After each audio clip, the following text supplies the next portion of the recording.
ভোলার চরফ্যাশনে ক্রিকেট খেলাকে কেন্দ্র করে সুজন নামে এক যুবককে ব্যাট দিয়ে পিটিয়ে হত্যার অভিযোগ উঠেছে। এই ঘটনায় একদিন পর থানায় মামলা হলেও গত 5 দিনে পুলিশ এখনো পর্যন্ত কাউকে গ্রেফতার করতে পারেনি। ফলে গত 5 দিন ধরে পুত্র শোকে সন্তানের কবরের পাশে বসে বিলাপ করছে সুজনের মা বাবা সহ ভাই বোন আত্মীয় স্বজনরা। তো আতি করি এই বলে আমার বাবারে দিছে বাড়ির লগে আমার বাবা ঘুরি হওয়ার লগে নাক মুখ দিয়ে রক্ত জড়তে আছে। যারে লই গেছে হুন্ডা দি বাজার তো লই গেছে সর্বাসান ঢাকা নিছি আরে ঢাকা ভর্তি করছে। কতক্ষণ বাদে সুজন মরা, সুজনের লোক কই সুজনের নেন গুরুত্ব দেয় না। আমার বলে দাবান কাবান হইয়া যাক পরে আমি এটা মিডিয়া দিব। আমি বললাম কাকা এটা একটা কথা হয়, আমার ছেলের মারে দিলে মিডিয়া হইব যে আমি এলে একটা দরখাস্ত করার পরে দিই আপনি শুক্র বিচার করিয়া দেন, বিচার করিয়া দিলে আমার মা আমি উড়াই লইয়া যাম। এবার আমি থানাত গেছি, আমার কোনো গুরুত্ব দেয় না, মামলার কোনো গুরুত্ব দেয় না। আজ 4-5 দিন হয়ে গেছে, একটা আসামির কোনো ধরে না। মাঠে যায় খেলতেছে এমন সময় হেরা সামান্য আগে বাড়াবাড়ি করে আমার বাড়ির লোক গেঞ্জাম করে আমার বাড়ির পিস মরে বাড়ি দেওয়ার সাথে সাথে আমার বাড়ি পরে অজ্ঞান হয়ে যায়। কাড্ডা মুরকার মতন আমার বাড়ি ছটফট করতে করতে মাটিগুলার এগুলো চলে আলাইছে। আমরা শুনে আমি দৌড়ে দেখি আমার বাইরে লয়া যাইতেছে গাড়ি দিয়া।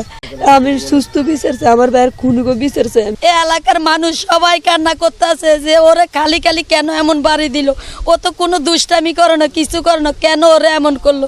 ক্রিকেট খেলা নিয়ে আমার বাইরে বেট দিয়ে বাড়ি দিয়ে রাজ্জাক এবং তার বড় ভাই তার ছোটো ভাই 4 জন মিলে আমার বাইরে বেট দিয়ে বাড়ি দিয়ে মাথা ফাড়ে আলাইছে এবং আমরা হত্যা করছে।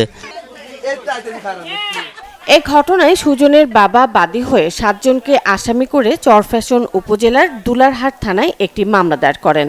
বরিশাল থেকে ঢাকা নিয়ে গেছে, তারপরে শুনি যে কি মারা গেছে, বুঝছেন। তারপর আমার ভাইরা কেস নিয়ে একটু দৌড়াদৌড়ি করবে, কিন্তু কেসে তেমন বেশি গুরুত্ব দেয় না। এটা হচ্ছে চেয়ারম্যানের আত্মীয়, বুঝছেন, তার জন্য কোনো গুরুত্ব দেয় না। যে একবারই সাথে সে মারা গেছে, এটা এখানে তো জিজ্ঞেস করার কোনো প্রশ্ন আসে না। কিসে জিজ্ঞেস করে? এখন পর্যন্ত একটা আসামি ধরতে আসে না, একটা মিডিয়া কোনো নিতে আসে না। এটা কি আপনাদের কাছে আমাদের অনুরোধ, আপনারা এটা সুস্থ বিচার করবেন। বিতর্ক হয়ে আমার বাইরে মাথা বাড়ি দিয়ে পিছনে আসে মাথা বাড়ি দিয়ে আমার বাইরে এই অবস্থা হয়েছে। পুলিশ প্রশাসনের কাছে করতেছি আমাদের বিচারটা যেন আমাদের সুস্থভাবে বিচারটা আমরা পাই। থানায় গেছে, থানায় কেস নিচ্ছে না, গরিমাসি করছে। সকাল 6টার থেকে বইয়ের হচ্ছে কেস নিচ্ছে না, 1টা বাজে অনেক জোরপূর্বে কেস নিচ্ছে। 4 দিন হয়ে গেছে, এখন একটা আসামি ধরতেছে না। কারণ আপনাদের মাধ্যমে আমি সরকারের কাছে আবেদন জানাইতেছি আমার বাইরে সুস্থ বিচার আছে। আমরা সামান্য এই খেলাধুলা নিয়ে যেই ঘটনা আজকে ঘটছে, মায়ের থেকে শুরু করে এক পর্যায়ে মার্ডার হয়ে গেছে, এগুলোর যদি সঠিক বিচার না হয় তাহলে ভবিষ্যতে এই ধরনের ঘটনা আরও ঘটতে পারে। খুব সবারই প্রিয় ছিল, সবাই মনের মতো কখনো কারোর সাথে কাজি ঝগড়া কখনো করে নাই। তবে হত্যাকারী যেই হোক তার বিচার হবে আইনি প্রক্রিয়ায়, বললেন মুজিবনগর ইউনিয়ন পরিষদের চেয়ারম্যান আব্দুল ওদুদ মিয়া।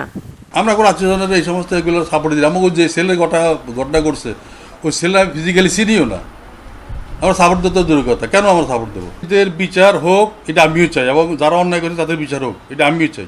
আমি কখনো অপরাধীকে আমি সমর্থন করি না। সুজন হত্যাকাণ্ডের সাথে জড়িতদের গ্রেফতারে পুলিশ মাঠে কাজ করছে বলে জানান দুলারহাট থানার ভারপ্রাপ্ত কর্মকর্তা মোহাম্মদ মাকসুদুর রহমান মুরাদ। সুজন নামে এক ব্যক্তি, সে ঈদের ছুটিতে বাড়িতে আসে।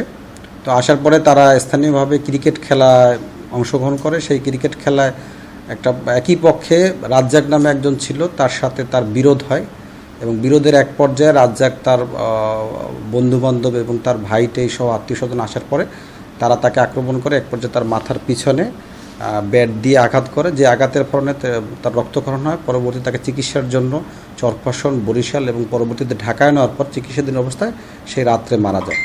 এই ঘটনায় থানায় অভিযোগ আসে এবং আমরা সেই অনুযায়ী একটা মামলা রুজু করি। মামলায় মোট 7 জন এজাহারনামী আসামি আছে। আমরা আসামিদের গ্রেপ্তারের জন্য চেষ্টা করতে, আসামিরা বর্তমানে পলাতক রয়েছে। আমরা বিভিন্নভাবে আমাদের পুলিশ সুপার মহোদয়ের নির্দেশক্রমে আমরা আসামি গ্রেপ্তারের চেষ্টা অব্যাহত আছে। এদিকে সুজনের হত্যাকারীকে গ্রেফতার ও বিচারের দাবিতে এলাকায় মানববন্ধন করেছে সুজনের পরিবারের লোকজন ও স্থানীয় এলাকাবাসী। এ সময় তারা এই হত্যাকাণ্ডের সাথে জড়িতদের গ্রেফতারের পাশাপাশি দৃষ্টান্তমূলক শাস্তি দাবি করেন। Desk report, channel 24।